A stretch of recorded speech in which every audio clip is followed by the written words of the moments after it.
Well, here we go. We're going to open up the sound hole on this D-35. And I posted this in another video. Should I open this? The owner says yes, he wants you to open it. The neck is off for a reset. It's getting ready to go back in. Perfect time to open this up. We're going to go to this ring right here. And I can do this when the neck is on. You got to work up under here like that and get it.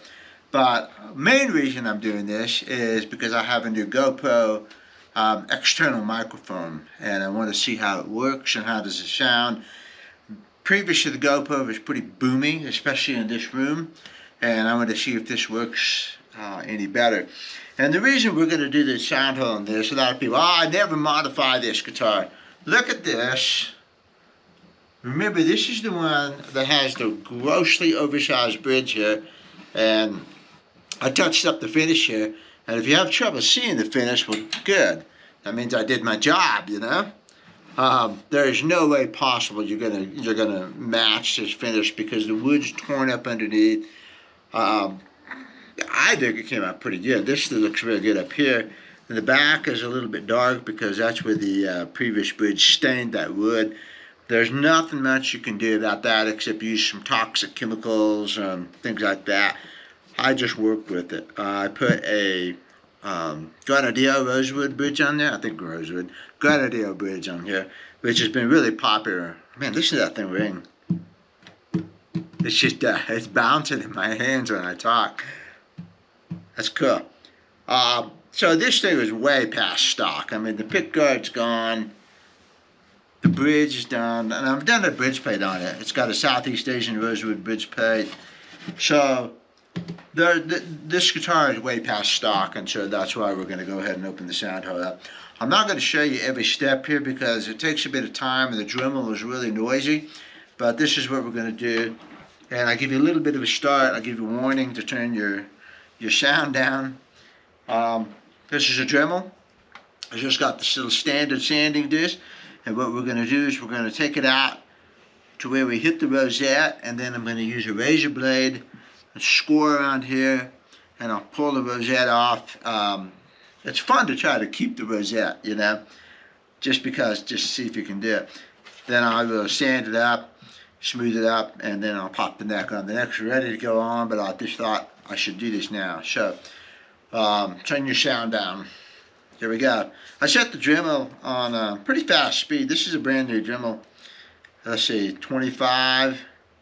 It goes up to 35. It used to be 1 through 6. I'm not sure what these are. So this is about 30, whatever. It doesn't make any difference. You don't want to go too fast or you'll spin this disc off of here. And so here we go. I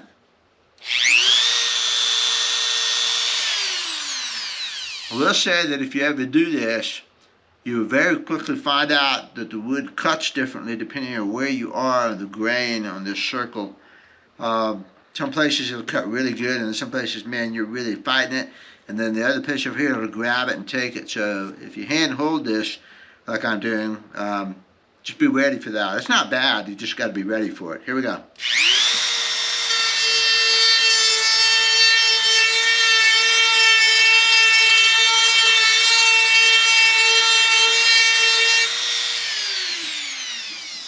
I'm going to turn the camera off now and do this, and I'll pop back as we get moved along on it.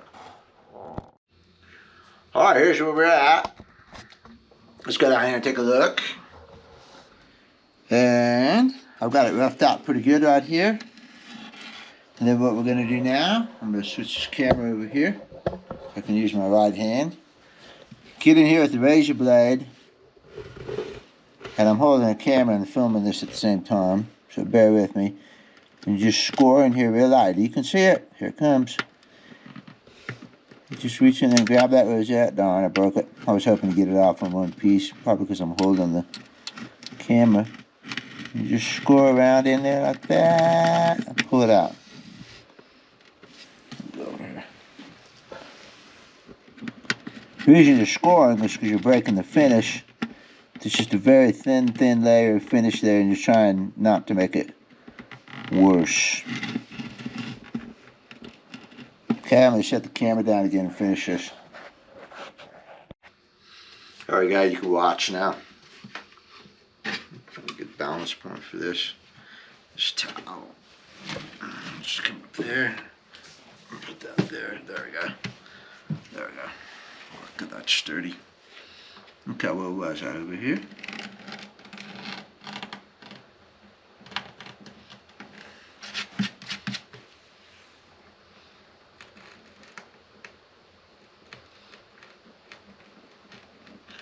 Not using a lot of pressure. I don't want to dig in there real deep.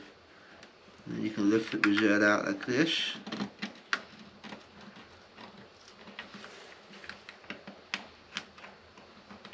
You don't have to take it apart like this. I just like to see if I can do it, you know, for practice. It's like up under here, if you look at this right here, Martin and most people leave it real just sloppy right here where they don't even come close to meeting it. And my friend Mario Prue likes to practice doing joints in there because he says if you mess it up, nobody's ever going to see it, and it's really good practice to do. And, you know, I thought that was a good attitude. So a lot of times, like on this, I try to practice taking this binding off in one piece because I might have to do it out on the side sometimes. This one's falling apart, and that's not my fault. It probably was weak anyways. You know, your binding separates all over the place. You know, like on the edges here, the binding, these are actually layers of binding. So as you can see here, you've got layers of binding where you've got black, white, black, and those are all pieces stuck together. So over time, a lot of times those will separate. And so this isn't exactly my fault. It's just, you know, I am getting it off in one piece. There you go, you see. You could, in fact, put that back in there just by relaminating these pieces here. But there's your rosette ring all in one piece. That's a particularly handy thing to practice if you ever have to take the back off of a guitar, which I've had to do a few times, and you practice taking that binding off in one piece without breaking anything. If you go find one of my videos, it's a 37 double aught, 1937 double aught Martin, where it had all kinds of lumber on the inside, dowels on the bracing, and the only way I was going to get to that was to take the back off. So I took the binding off, and I got the binding off in one piece, so I had the binding all shaped, and man, that made it so much easier to put that back on, and I didn't break the original binding. So now I've got the rim here, and then that's going to be my guide to finish up here. So I'm going to go in pretty slow again with the Dremel, and I'm going to ease that off. There's going to be just a little tiny bit of a ridge, and then that's when I'm going to stop and I'm going to hand sand it. So we'll be back for that. Alright, here's what we've got right here, and there's just a little bit of a rim showing up around here. And that's where I'm going to stop with the Dremel. Then I'm going to make some sturdier sandpaper here. I wouldn't do this on the guitar, except I'm trying to show you. You see that? I'm waiting on a package. Nothing. Okay.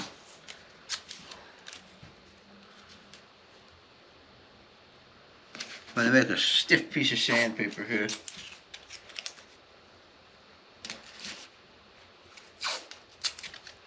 Which I should have done before doing the video, but I didn't.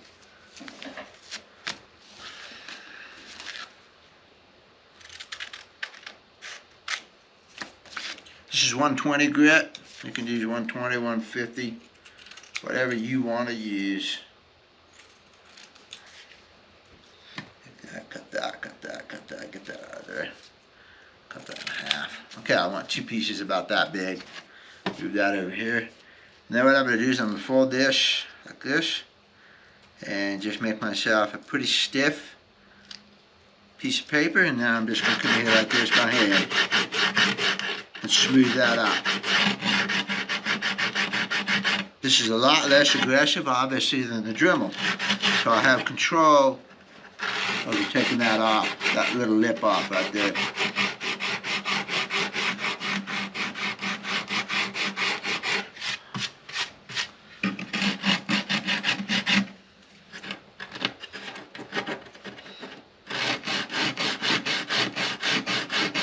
I'm really doing this for the owner so he can see it and you know, his guitar, so he's going to enjoy watching this.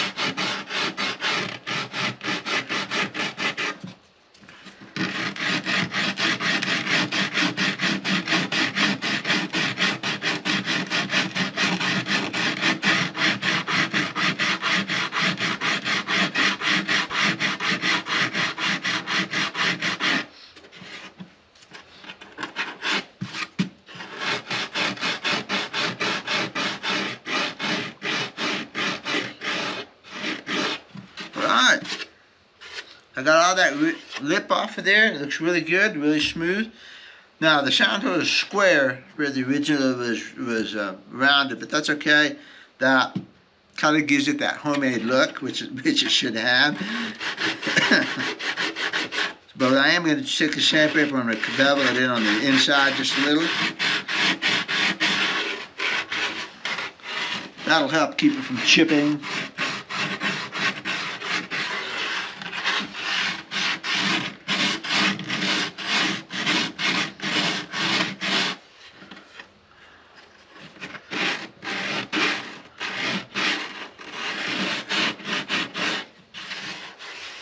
There we go, smooth.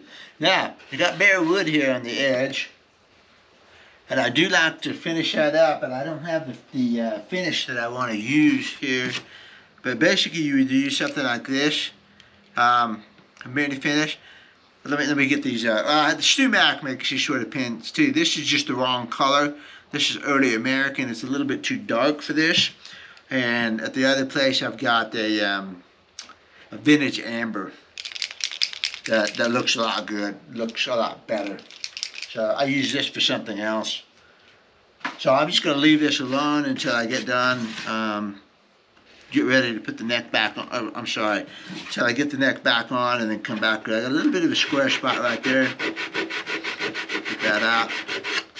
And once you clean it up, you can see these things sometimes. That looks good. And there we have a large sound hole, 4 1/4. Makes it sure easy to get your hand in there. Man. And that's it. Guitar Butchery 101. But no, this guitar is going to sound good. We're going to see this on video pretty quick. I'm getting ready to put the neck back on. It's got, everything should be ready. I'm going to double check everything. On this one, I had to actually do a reverse neck reset because the non-original bridge on her. No, that was the other guitar. That was the other guitar. I don't remember. Maybe it was this guitar. Yeah, it was this one. It was this guitar. The non-original bridge had a really, anyway, I had to do reverse neck reset and bring that back down. No, it was the D-41. It's the D-41 over there that I had to do the reverse neck reset. This one just took a regular. The same owner sent me 2 guitars. He sent me a D-35 and a D-41. The D-41 had also non-original bridge. It was super, super fat. And I thinned it down to more vintage specs. And when I did that, the neck was overset. So I had a massively tall saddle. And I ended up having to reverse set that neck and bring it back down and then balance it. And it was also 2 1/4 inch spacing, which I believe this one is. So the strings had to be perfect, yeah.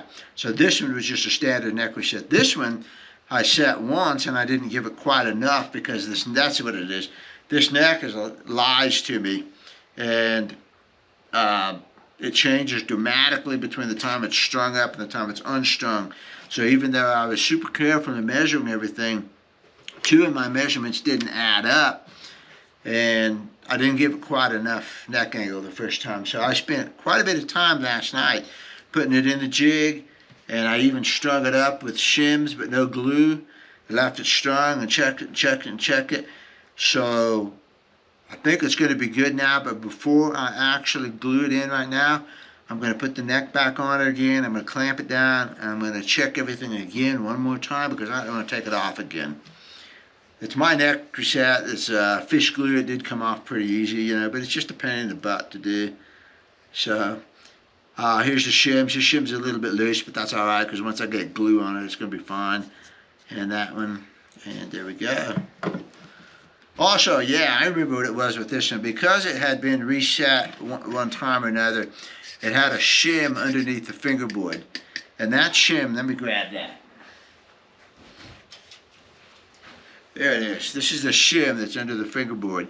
And one of these days I'm going to do a video on why I don't use shims under the fingerboard. And this is it. And it was causing me trouble. The reason it was causing me trouble is because it goes up into here. And they did a good job at coloring it and hiding it. But it goes up into here. And so what happens is it sits up under the, right up into here. And it raises the fingerboard up off the body. So let me exaggerate. Okay, this is an exaggeration. If you put a shim under here, your neck ends up sitting like this. And you can't get it down flush. It leaves a gap under there. It just didn't fit good. So I took the shim off, and then as soon as I did that, the neck fit beautifully. That might have been part of the problem with this neck, is that the shim might have been moving or something. I don't know. But I took the shim off and then worked on this and got it right. So we're going to pop this neck on. This doesn't have anything to do with the large sound hole, but we're going to put that back on. And I'm going to string it up. I'm just going to double check everything. See, I got a little bit of flex in there. So before I glue this on, I'm going to check this again. And that's what I'm going to do now. But it just seemed like, having done the sound, it was easy to do the sound hole with the neck off. So yeah, I'm not too sure about that. I'm going to check that fit again. Make sure and I clamp it down. It's not going to move. So, all right, here we go. See you later.